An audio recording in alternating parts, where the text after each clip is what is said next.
Saudara, petugas Puskesmas Sungai Durian menemukan adanya anak usia pelajar yang terjangkit penyakit infeksi menular seksual.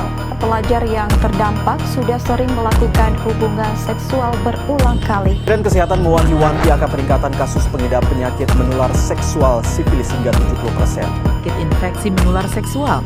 Tercatat peningkatan kasus sifilis mencapai 70% yang didominasi penularan pada ibu rumah tangga dan anak. Peningkatan yang signifikan dari 12.000 kasus menjadi sekitar 21.000 kasus. Assalamualaikum warahmatullahi wabarakatuh. Halo Sobat Sehat, apa pendapat kalian setelah melihat video berita tadi? Takut atau malah penasaran? Jadi, apa sih PMS itu? Dan kenapa di Indonesia banyak sekali anak muda yang terkena PMS? Kalau begitu, ayo kita bahas apa itu PMS atau penyakit menular seksual. PMS atau penyakit menular seksual merupakan salah satu bagian dari infeksi saluran reproduksi, yang mana penyakit ini disebabkan oleh kuman seperti jamur, virus, bakteri, dan parasit yang ditularkan melalui hubungan seksual.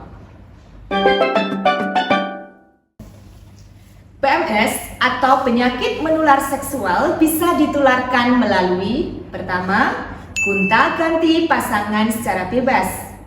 Jika terjadi gonta-ganti pasangan secara bebas, kita tidak tahu riwayat penyakit seksual dari pasangan kita. Kedua, melalui alat atau benda medis yang terinfeksi penyakit menular, terutama melalui transfusi darah dan jarum suntik bekas pengguna narkoba.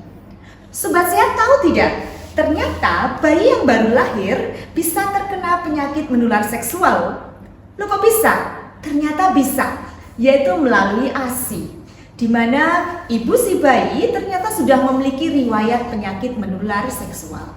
Sobat Sehat juga harus tahu nih, PMS atau penyakit menular seksual memiliki banyak sekali jenis-jenis penyakit. Di antaranya yang pertama ada gonorea atau penyakit kencing nanah. Penyakit ini disebabkan oleh bakteri Neisseria gonorrhea. Yang kedua ada sifilis atau raja singa. Penyakit ini disebabkan oleh bakteri Treponema pallidum. Yang ketiga ada chlamydia, disebabkan oleh bakteri Chlamydia trachomatis. Yang keempat ada ulcus mole atau cancroid, disebabkan oleh bakteri Haemophilus ducreyi. Yang kelima ada trichomoniasis, disebabkan oleh salah satu contoh protozoa, yaitu Trichomonas vaginalis. Yang keenam ada Condyloma acuminata, disebabkan oleh virus HPV atau Human Papilloma Virus. Yang ketujuh ada Candidiasis vaginalis, disebabkan oleh jamur Candida albicans. Dan satu lagi Sobat Sehat, ada satu jenis penyakit yang biasa kita dengar, yaitu ada HIV/AIDS. Penyakit ini disebabkan oleh virus HIV atau Human Immunodeficiency Virus. Tentunya jika sudah terkena penyakit menular seksual akan mendapatkan beberapa gejala PMS.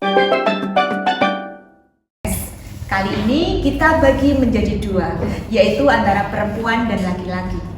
Pada perempuan gejalanya yaitu pertama, terdapat luka di sekitar organ kelamin dan bagian tubuh lainnya, bahkan terkadang disertai dengan rasa sakit maupun tidak.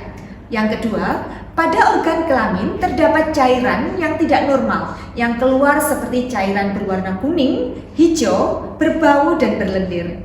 Yang ketiga, terasa sakit jika sedang buang air kecil. Yang keempat, terasa sakit di bagian perut bawah yang kadang ada, kadang tidak.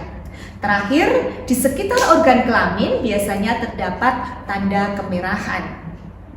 Sedangkan pada laki-laki gejalanya yang pertama, terdapat luka di sekitar organ kelamin, anus, mulut, atau bahkan di bagian tubuh lainnya, baik dengan rasa sakit maupun tidak. Yang kedua, terdapat cairan tidak normal, seperti cairan bening maupun berwarna dari organ kelamin dan anus. Yang ketiga, ketika buang air kecil akan terasa sakit seperti sensasi terbakar. Yang terakhir, terdapat warna kemerahan di sekitar organ kelamin. Tentunya kalau sudah terkena, Sobat Sehat juga harus tahu nih cara penanganannya. Yang pertama, mengedukasi sikap seksual yang aman. Contohnya dengan menerapkan A, B, D, yaitu A. Abstinence, tidak melakukan hubungan seksual dalam sementara waktu. B. Be faithful, setia kepada pasangannya. D. No drugs, tidak menggunakan obat psikotropik dan zat aditif. Kedua, konsultasi pengobatan ke dokter agar dapat mendapatkan obat yang diresepkan seperti antibiotik, antivirus, dan antiretroviral atau ARV bagi penderita HIV/AIDS agar memperlambat perkembangan virus. Dan yang terakhir, gimana sih cara mencegah PMS atau penyakit menular seksual? Yuk, aku kasih tahu. Pertama, mengedukasi tentang kegiatan seksual sejak dini. Kedua, hindari gonta-ganti pasangan secara bebas dan hanya setia pada satu pasangan yang sah. Ketiga, menjaga kebersihan organ kelamin. Nah, Sobat Sehat, itu dia sekilas penjelasan mengenai PMS atau penyakit menular seksual. Apakah Sobat Sehat masih penasaran? Kalau tidak, mari kita kenali, cegah, lindungi, bersama melawan PMS untuk masa depan yang sehat. Wassalamualaikum warahmatullahi wabarakatuh. Nah, Sobat Sehat, itulah tadi penjelasan mengenai penyakit menular seksual. Semoga video ini bermanfaat ya. Jangan lupa like, komen, dan subscribe untuk video-video selanjutnya. Sampai jumpa. Wassalamualaikum warahmatullahi wabarakatuh.